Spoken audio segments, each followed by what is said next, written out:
Bienvenidos y bienvenidas a esta sesión de la semana 13ª de el curso que tenemos acerca del pensamiento social cristiano. Estamos en el grupo teórico número 31. Esta semana 13ª va del 19 de octubre al 24 de octubre y queremos presentar pues las orientaciones para llevar a cabo un mejor desempeño en esta semana. En la 3 estamos finalizando el curso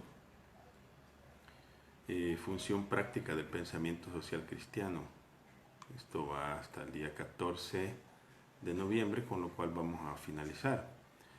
El tema que estamos considerando la semana pasada y esta semana es correlación entre historia, Biblia y acción social transformadora en América Latina, o sea, el pensamiento social cristiano, pero en América Latina. El subtema es el número 2, la respuesta de la Iglesia Latinoamericana, Medellín y Puebla, promoción humana y cambio social. La ponderación es del 10%. El objetivo de estas 2 semanas que estamos analizando el tema del pensamiento social cristiano en América Latina es introducir a los estudiantes en el pensamiento social cristiano latinoamericano, en concreto en los documentos de Medellín y Puebla. Este día vamos a analizar el tema de Puebla, en rasgos generales, un aspecto específico que es el que nos interesa en esta sesión. El tema 6, estudiamos pues el subtítulo número 2 del tema 6, subtítulo número 2, y con el cual cerramos el tema número 6, la respuesta de la Iglesia Latinoamericana, Medellín y Puebla, promoción humana y cambio social. En realidad, en esta sesión tutorial yo voy a presentar el tema de la opción preferencial por los pobres, para que ustedes puedan tener una aproximación, y que es uno de los aspectos que se va también a evaluar en esta semana. Para ello, los materiales de trabajo, la respuesta de la Iglesia Latinoamericana, promoción humana y cambio social. Vamos a estudiar el documento de Puebla, ahí les he colocado el link para que puedan acceder directamente y así pues puedan responder pues sin ningún problema a el proceso de evaluación. Y hay que ver este video tutorial para poder hacerse idea de lo que estamos considerando pues esta mañana. Entonces, para esta semana tenemos un control de lectura que tiene un valor del 10%, por tanto pues hay que tomar muy en cuenta las observaciones y las indicaciones que se hagan al respecto. Bueno, como primer lugar hay que ver este video para orientarse, ¿verdad? Para saber de qué trata pues, las asignaciones para esta semana. Y las preguntas son de qué tratan los numerales que van del 498 al 506 del documento de Puebla. Por supuesto que tienen el link para el documento de Puebla. También se puede buscar directamente en PDF en la web. Segunda pregunta, ¿de qué tratan los numerales de que van del 521 al 525 del documento de Puebla? Y finalmente hay que leer atentamente los numerales que van del 1134 al 1165 del mismo documento de Puebla, y hay que citar 3 ideas que le llamen la atención, especificando, eso sí, el numeral de donde han tomado esa idea para poder corroborar su respuesta. Bien, el control de lectura debe presentarse en formato Word, no debe sobrepasar las 2 páginas. El trabajo se debe hacer en modo individual. Y atención a la rúbrica, porque con la rúbrica es que calificamos nosotros, ¿verdad? Ponemos la nota. El estudiante demuestra que ha leído la documentación. Ese tiene el 4%, tiene la mayor ponderación, por tanto hay que poner mucha atención a la respuesta que se dé a ese numeral. Demuestra que ha leído la documentación, 4%. Cita los numerales en que ha encontrado las ideas, 2%. Da su opinión acerca de lo que ha leído, 2%. O sea, no solo de copiar y pegar, sino que además el estudiante da su punto de vista. Dice pues cuál es, digamos, su opinión al respecto, y la puntualidad en la entrega, ¿verdad? Con eso se completa el 10%. Bien, quiero entrar brevemente en el aspecto de esta iluminación teórica en el capítulo 1 de la cuarta parte del documento Iglesia Misionera al Servicio de la Evangelización en América Latina. El documento de Puebla se llevó a cabo, o sea, se realizó pues, en la ciudad de Puebla, en México, en 1979. Ya era pontífice Juan Pablo II, recién se estaba estrenando. Entonces, es un documento que trata acerca de la evangelización en América Latina y tiene muchos temas que son los que les estamos pidiendo que analicen en el control de lectura: el tema de la relación entre evangelización y política, el tema del ejercicio del poder y finalmente el tema de la opción preferencial por los pobres, que es de la que les quiero hablar en esta sesión.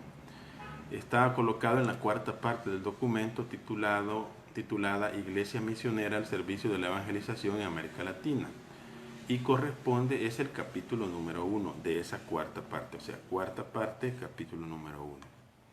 Números, inicia del 1134, para que ustedes puedan hacerse idea. Entonces, el primer subapartado que tiene ese capítulo 1, opción preferencial por los pobres, es de Medellín a Puebla, numeral 1134. Volvemos a tomar en renovada esperanza, en la fuerza vivificante del Espíritu, la posición de la segunda conferencia general, que hizo una clara y profética opción preferencial y solidaria por los pobres. No obstante las desviaciones e interpretaciones con que algunos desvirtuaron el espíritu de Medellín, el desconocimiento y aún la hostilidad de otros. Afirmamos la necesidad de conversión de toda la Iglesia para una opción preferencial por los pobres con miras a su liberación integral. O sea que el documento de Puebla retoma el tema de la opción preferencial por los pobres, que ya había sido analizado en el documento de Medellín. Entonces aquí vamos a profundizar este tema de opción preferencial por los pobres.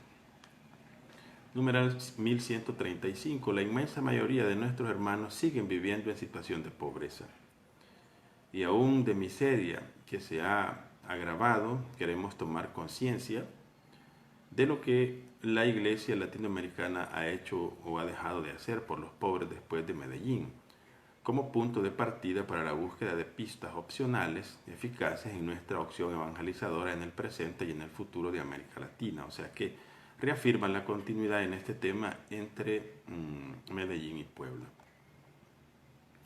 Y así comprobamos, dice en el numeral 1136, que episcopados nacionales y numerosos sectores de laicos, religiosos, religiosas y sacerdotes han hecho más hondo y realista su compromiso con los pobres. Este testimonio incipiente pero real condujo a la Iglesia latinoamericana a la denuncia de las graves injusticias derivadas de mecanismos opresores. Los pobres, también alentados por la Iglesia, nos dice el numeral 1137, han comenzado a organizarse para una vivencia integral de su fe y por tanto para reclamar sus derechos. Así llegamos a una parte en la que habla de la reflexión doctrinal. Ahí trata de Jesús evangelizador, evangeliza a los pobres, de cómo Jesús se identifica con los pobres. Recordemos que también a Monseñor Romero se le ha llamado evangelizador y padre de los pobres. En este sentido, Monseñor Romero es, digamos, un santo muy en sintonía con el documento de Puebla.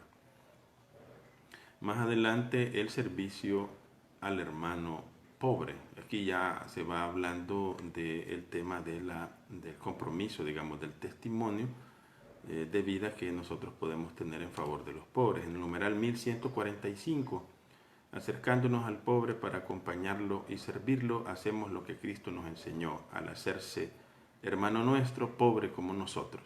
Por eso, el servicio a los pobres es la medida privilegiada, aunque no excluyente, de nuestro seguimiento de Cristo.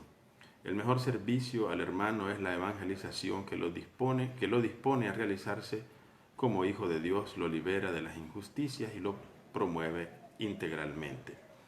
Esto en cuanto al servicio que hay que tener por parte de los cristianos a los pobres. En el numeral 1147, el compromiso con los pobres y los oprimidos y el surgimiento de las comunidades de base han ayudado a la Iglesia a descubrir el potencial evangelizador de los pobres. en cuanto la interpelan constantemente llamándola a la conversión y por cuanto muchos de ellos realizan en su vida los valores evangélicos de solidaridad, servicio, sencillez y disponibilidad para acoger el don de Dios. Luego se refiere a la pobreza cristiana, es decir, no solo la pobreza social, sino cómo los cristianos hacen esa opción por los pobres y por la pobreza, pero no como en un sentido masoquista, sino con la intención de ayudar a los más necesitados. La pobreza evangélica, dice el 1149, une la actitud de la apertura confiada en Dios con una vida sencilla, sobria y austera que aparta la tentación de la codicia y del orgullo. Y ya en el numeral 1153 da unas líneas pastorales, 1153 y siguientes, ¿verdad? Ahí pues se puede leer: la opción preferencial por los pobres tiene como objetivo el anuncio de Cristo Salvador que los iluminará sobre su dignidad, los ayudará en sus esfuerzos de liberación de todas sus carencias y los llevará a la comunión con el Padre y los hermanos mediante la vivencia de la pobreza evangélica. Entonces, porque Jesucristo vino a compartir nuestra condición humana con sus sufrimientos, sus dificultades, incluso su muerte, nos va a decir Juan Pablo II en la locución que hizo en Monterrey. Esta opción, exigida por la realidad escandalosa de los desequilibrios económicos en América Latina, debe llevar a establecer una convivencia humana digna y fraterna y a construir una sociedad justa y libre. En cambio, el cambio necesario de las estructuras sociales, políticas y económicas injustas no será verdadero y pleno si no va acompañado por el cambio de mentalidad personal y colectiva respecto al ideal de una vida humana digna y feliz que a su vez dispone a la conversión. Bien, en el numeral 1159 y siguientes del documento de Puebla, lo que se dan son acciones concretas, se sugieren acciones concretas, y de eso es lo que vamos a analizar ahorita. Comprometidos con los pobres, condenamos como antievangélica la pobreza extrema que afecta a numerosísimos sectores en nuestro continente. Nos esforzamos por conocer y denunciar los mecanismos generadores de esta pobreza. Reconociendo la solidaridad de otras iglesias, sumamos nuestros esfuerzos a los hombres de buena voluntad para desarraigar la pobreza y crear un mundo más justo y fraterno. Apoyamos las aspiraciones de los obreros y campesinos que quieren ser tratados como hombres libres y responsables, llamados a participar en las decisiones que conciernen a su vida y a su futuro, y animamos a todos a su propia superación. Defendemos su derecho fundamental a crear libremente organizaciones para defender y promover sus intereses y para contribuir responsablemente al bien común. Las culturas indígenas tienen valores indudables, son la riqueza de los pueblos. Nos comprometemos a mirarlas con respeto y simpatía y a promoverlas, sabiendo cuán importante es la cultura como vehículo para transmitir la fe para que los seres humanos progresen en el conocimiento de Dios. En esto no puede haber distinciones de razas y culturas. Finalmente, numeral 1165, que hasta ahí pues llega la tarea, con su amor preferencial pero no exclusivo por los pobres, la iglesia presente en Medellín, como dijo el Santo Padre, fue una llamada a la esperanza hacia metas más cristianas y más humanas. La tercera conferencia episcopal de Puebla quiere mantener viva esa llamada y abrir nuevos horizontes a la esperanza. Bueno, ese era, digamos, el aspecto teórico que queríamos compartir en esta sesión respecto de la opción preferencial por los pobres. Y cómo es de importante y de actual este pensamiento, porque todavía podemos constatar que hay muchas personas que están sufriendo con distintos tipos de necesidades materiales y que nosotros como iglesia podemos apoyar. Bueno, que tengan una feliz semana y que sea muy aprovechada esta semana número 13.